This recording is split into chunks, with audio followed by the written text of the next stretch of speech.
Okay, and so if I finally can work with this another object, and if it's less, then according to documentation to the compare to method, I will be returning -1. Otherwise, if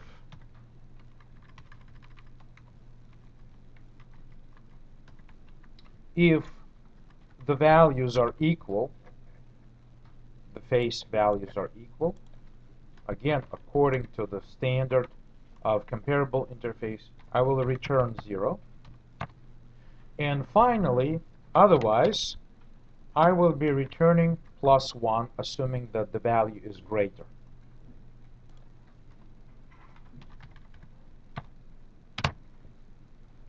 So this is an implementation of compare to with respect to comparable interface.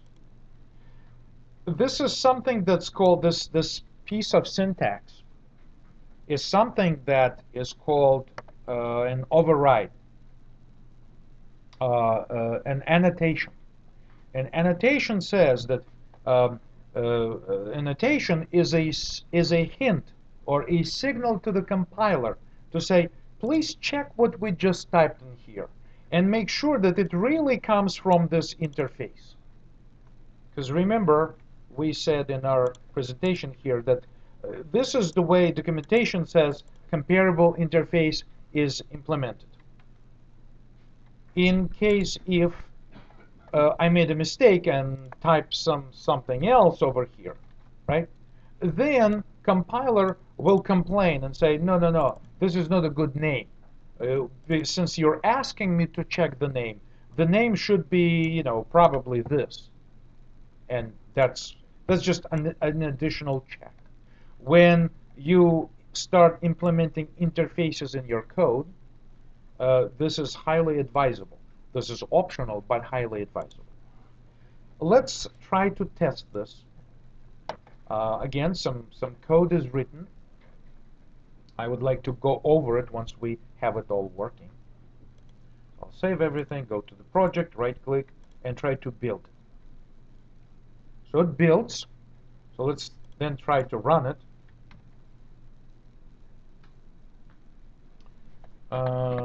Build successful. All right. Start this in debug mode. Let me try this again.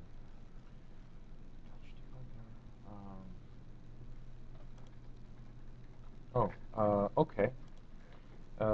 I'm getting all of my dice populated with value 1. Apparently, that's the problem, is that the side count is not set. The side count apparently is initialized with 0, but the side count is not set to the default side count before I say roll. So this is like a logical mistake in my program, because roll depends on the side count. I need to do this first. So there was a logic bug. Let's try this again.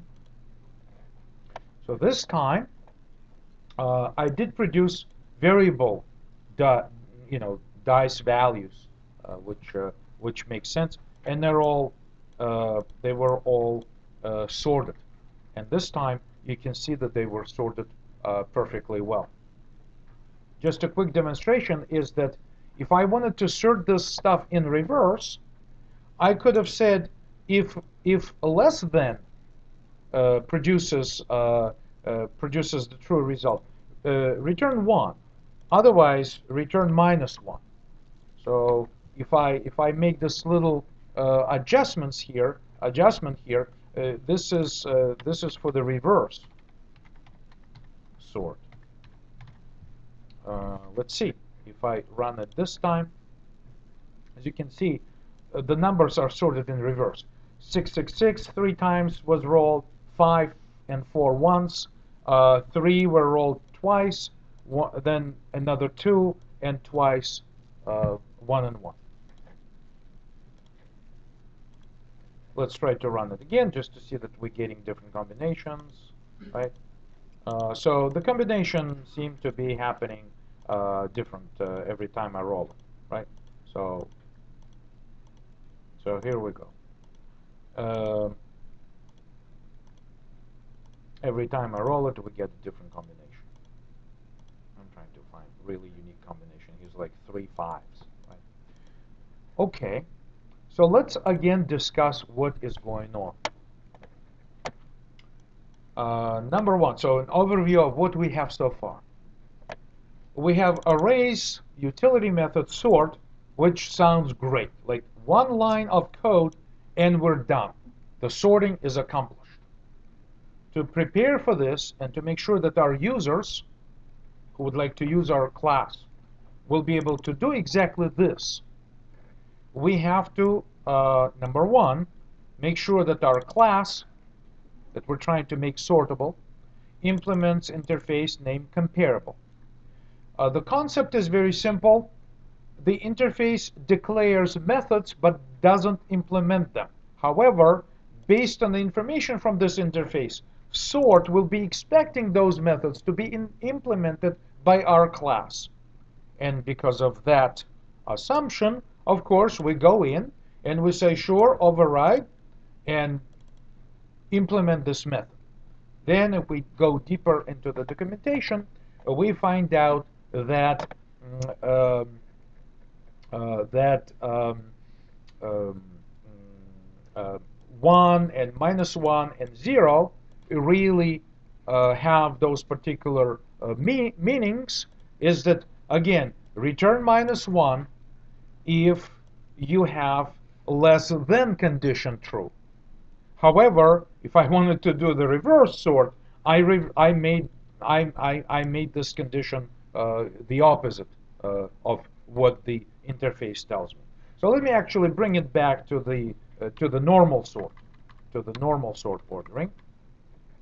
And so this is no longer a reverse sort, just a normal sort. And I just simply say, okay, this compared to method receives another object as a parameter. Okay, the next step is that this another object, we check if this is an instance of the die. If it is, then we can cast it to the die and safely go and compare the face values of both and quickly figure out what the return value should be. If you look at this code, this looks awful. Perhaps we should throw an exception, but there is a better way of handling this, because this really shouldn't be happening if somehow by mistake we were called on compared to an unrelated object was passed to this method. The workaround is this. Instead of writing this messy code, I'll comment it out temporarily. There is a way to say die, another. And this way, we don't even have to cast it. But, unfortunately, the override then fails. If I try to save this, and if I go to my project, where's my project? Right here. If I go to my project and one